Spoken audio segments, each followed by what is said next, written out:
Here's a simple guide on how to delete a Facebook account, even if you no longer remember the password. Go to facebook.com and tap Login. If you don't remember the password, tap Forgot Password.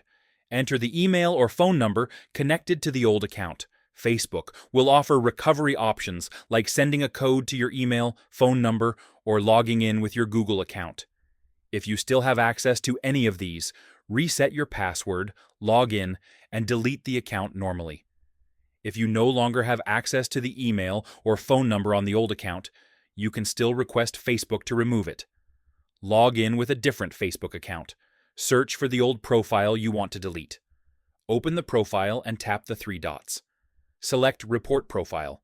Choose options such as Pretending to be me or Fake Account. This notifies Facebook that the profile is unauthorized, and they can disable or remove it after review. And that's it. These steps help you get an old Facebook account removed, even without the password.